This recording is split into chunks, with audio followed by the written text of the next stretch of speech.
Hey everybody, we're gonna change the oil on the skid steer today. So I just heated it up. That's a real important thing to remember when you're working on cars or equipment and you want to change the oil is you want the oil nice and hot so it drains properly. Because if you change the oil cold, there's gonna be a lot of oil left in the engine. You're just not gonna get it all out because when oil's cold, it's thicker, and when it's hot, it's thinner, so it runs out easily. So yeah, heated this thing up for about 10 minutes. You could do the same thing for a car.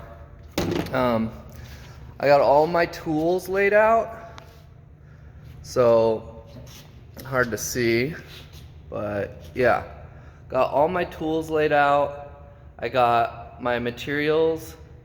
I got my oil filter here, and down there I'll have my oil.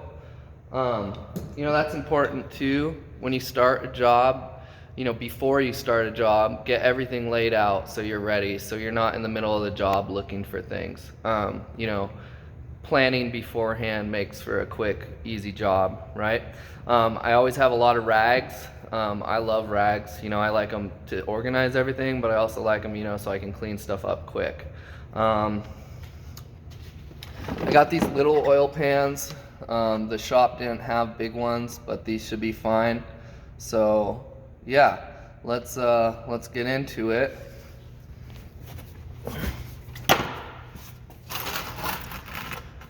So I'm placing my pan right below my drain.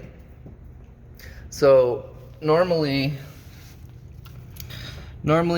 on a car you're just going to have a drain plug in the bottom of an oil pan, but on equipment, since the oil pan is buried in there, they extend it with a hose and a plug. So yeah, so I'm going to grab my wrenches, loosen this plug, and then I'm going to pull off my oil cap. You see the symbol on there, a little oil can. Gonna pull that off so it drains easier. So I got my wrenches laid out. So we're gonna use two 22mm wrenches for that.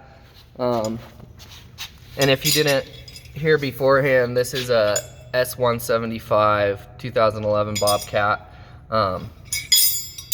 Yeah, alrighty. Put you guys up here.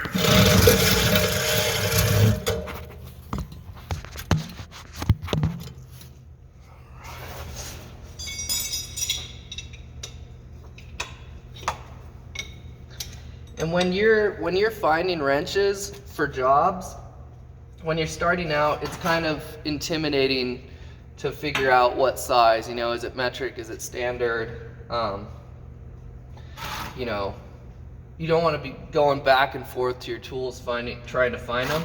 So a good thing to do when you're starting out is you can use a crescent wrench.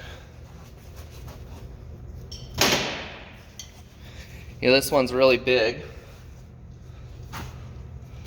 but you can take that crescent wrench, put it on the nut or bolt you're trying to find, and use that as a measurement tool, and then hold that measurement and take that back to your tools and find the right size. At least for in this shop, McQueen High School shop, the tools are all on the back and you're working cars by the doors.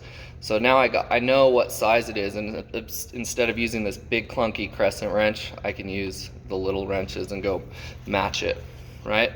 So here's my oil plug. I'm gonna wipe that off and put it on my table so I don't lose it. And you can see my oil's just draining out of that plug. And see how it's draining kind of slow? That's because we haven't released pressure off of the cap. So now I'll pull the cap and see how that releases even quicker.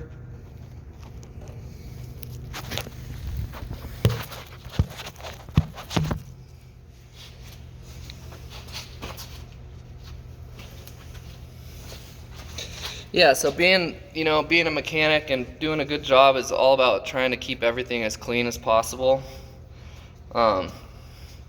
So yeah, right now I'm cleaning my cap, my oil plug cap, or my drain plug, and then take my cap, clean it all off.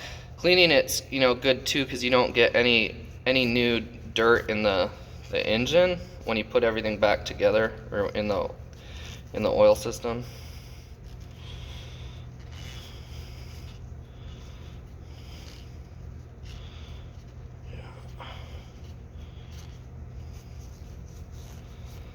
But yeah, if you didn't see that before, when you're looking for where the oil cap is, it's usually indicated with that symbol. It's an old little oil can.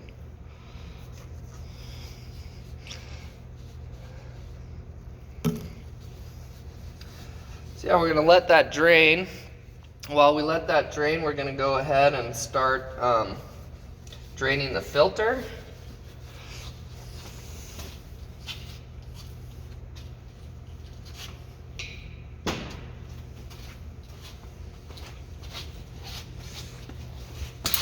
So this is what the oil filter looks like. It's got this gasket here, and the gasket's really important. You want to lubricate that before you put it on, but we'll talk about that soon. But a trick I like to do when I'm changing oil is let's see if I can get that. So here's our oil filter. So what I'm going to do is I'm going to clean it off.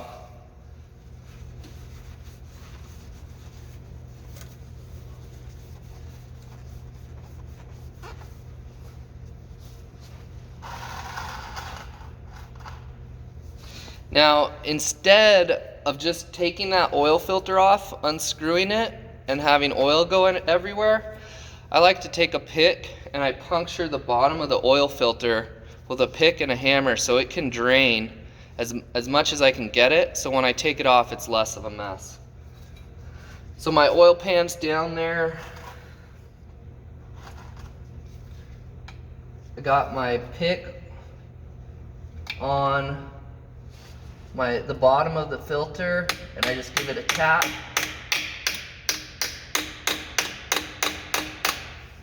So my pick's in the filter,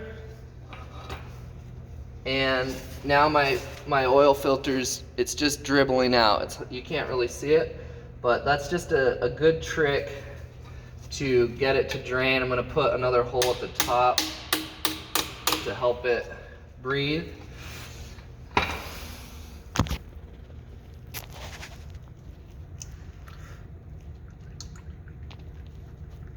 So you see how all that oil draining out? Unfortunately it's hitting that wire and getting in the engine, but you can hear it. See, it's all draining out there. So that's all oil that I would have had in the filter, and when I take it off it's just a big mess.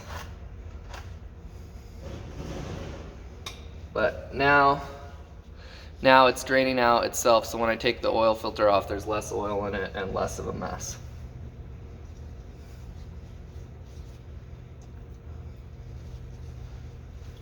So yeah, while we let this drain, can talk about a few things.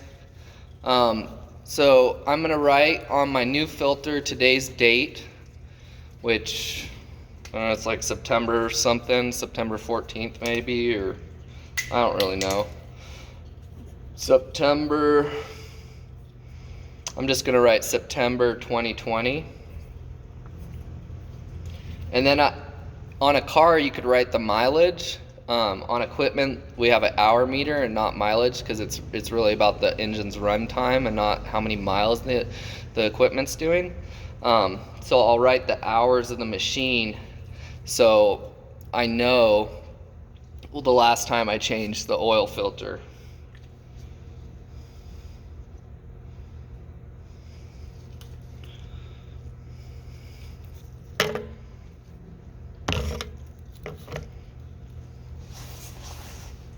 So yeah, we'll let that drain. While we do that, we're going to clean off the fuel filter.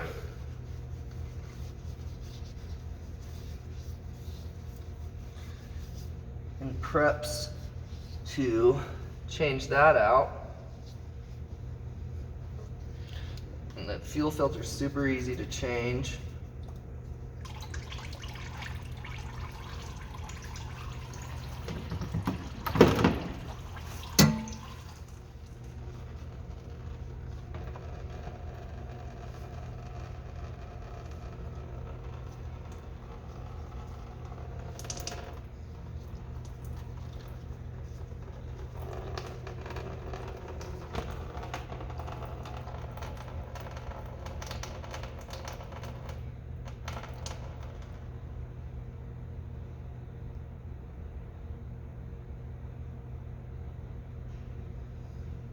So everything's draining. Got my fuel filter draining.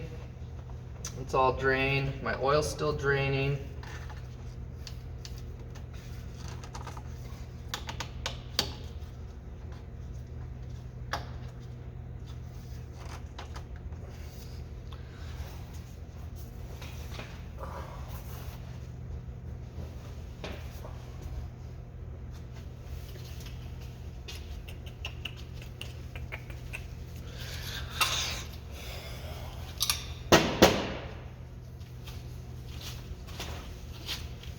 So as I wait for these things to drain out, you know, I'm cleaning my tools.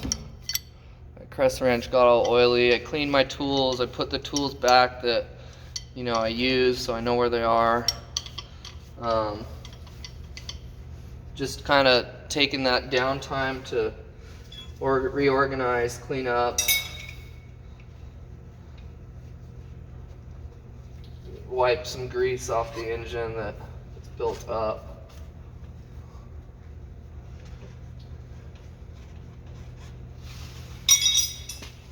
So I don't have a big oil pan, so my pan's already full, so I'm going to swap out my pan.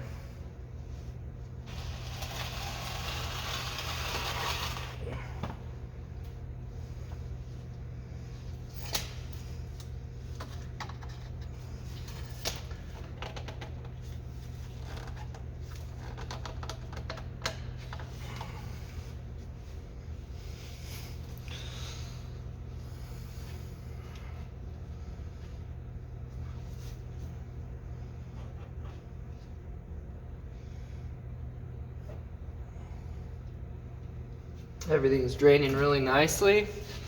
So yeah, you want to hand tighten an oil filter. You don't want to use any tools.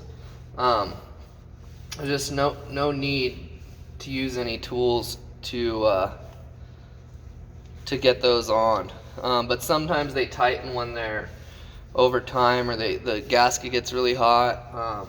So you use a oil filter wrench, and that just has a camming motion that it's like also called a strap wrench that you can use to help get these stubborn filters off. But so I'll try by hand first. So that one's tight. So I'm going to take my wrench, if I can get it in there, and then I just get it on there a little and I'm able to work it loose. Reposition my wrench, work it loose. Work it loose.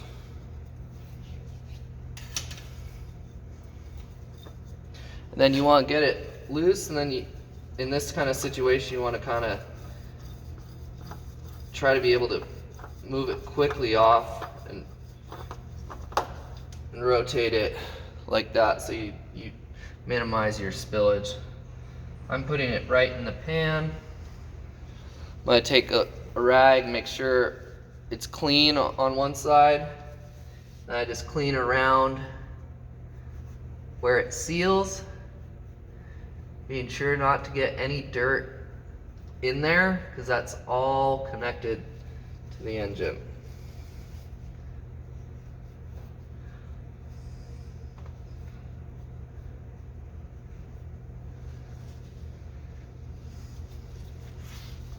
So I got my new filter right here. And if you can, you want to prime these. You want to put some oil in there. But, you know, in this application, it's kind of hard to get a lot in there. But I'll go ahead and put a little in there. So I'll get my new oil out, prime the filter, and then I'm going to take some oil and I'm going to cover that gasket to lubricate the gasket, because that's really important for a nice seal and so that gasket's not on there dry.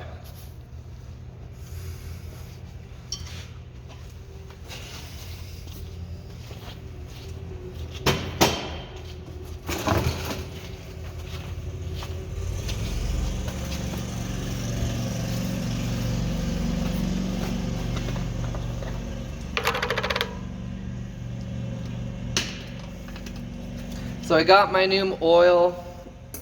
I went straight to the dealership, you know, and double checked the owner's manual, made sure I had the right weight of oil and enough oil for the job.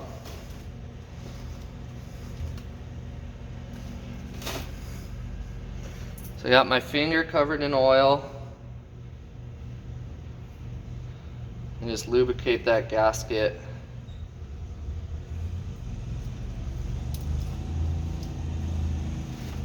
Prime it.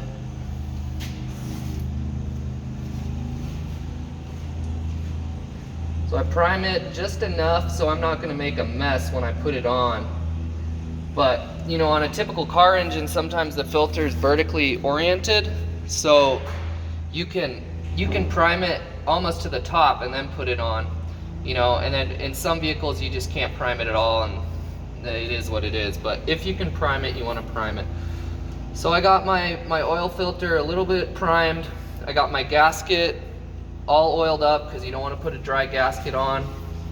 I've marked the filter with the date and the hours, and on a car you do the mileage. And then I'm just going to screw that on and hand tighten it.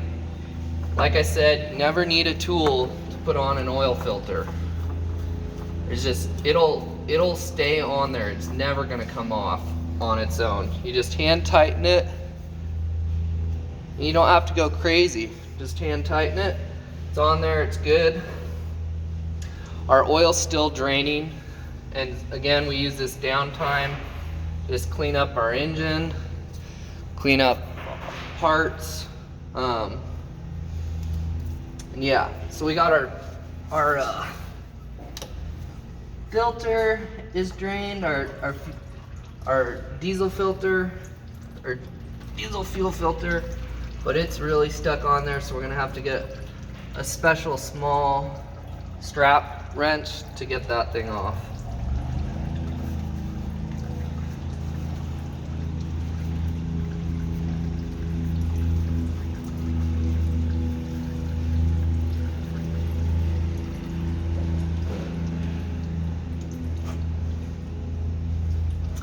Oil's just about empty. We just got a slow drip, but you want to let that drip. You know, now would be a good time to just walk away from the job, let it drain completely, do something else, do some other checks.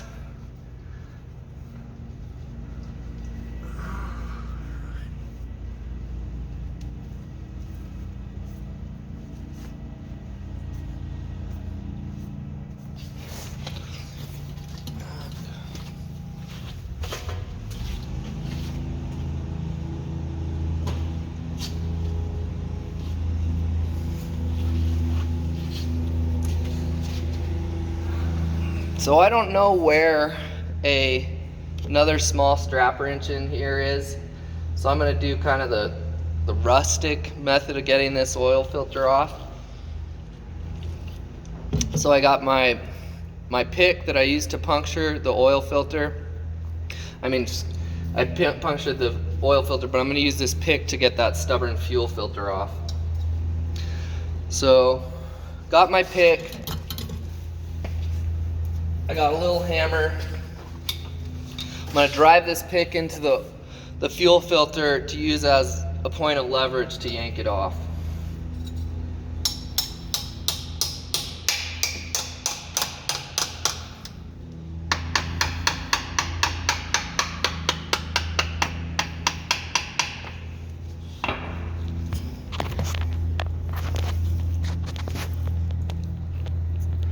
So this isn't the best way, but yeah, I got my pick in there.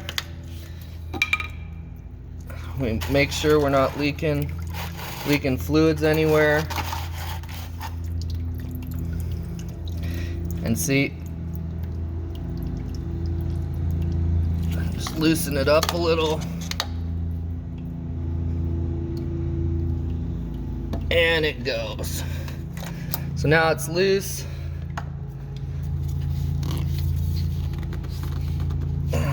Still needs a little work. So I'll drive another hole on the other side.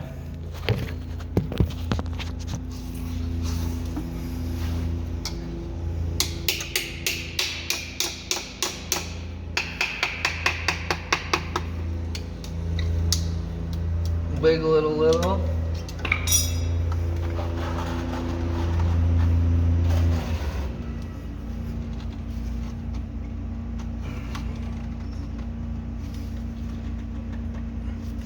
Get a rag on there to help me get a good grip.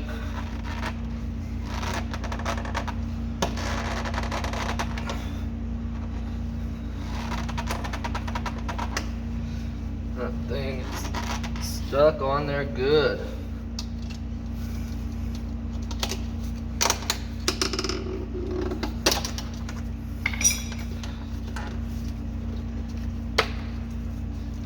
And there it goes.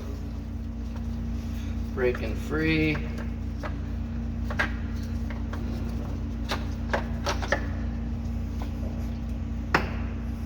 And we're off.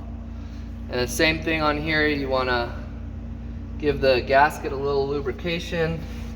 And this, you definitely want to prime this. And unfortunately, there's no primer bulb here. So I'll have to go get some diesel fuel and prime it.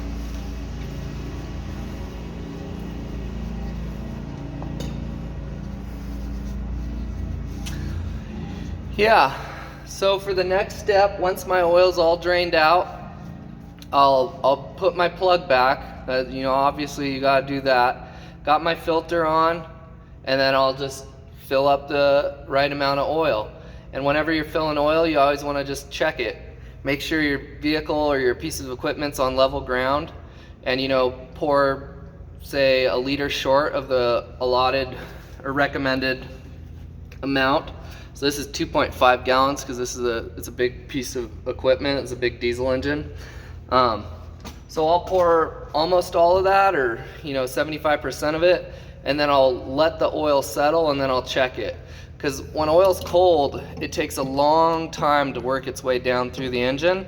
So you can't just pour the whole thing in and then check it. If you read that, you're gonna be low. And then, excuse me, by the time everything settles down through the engine,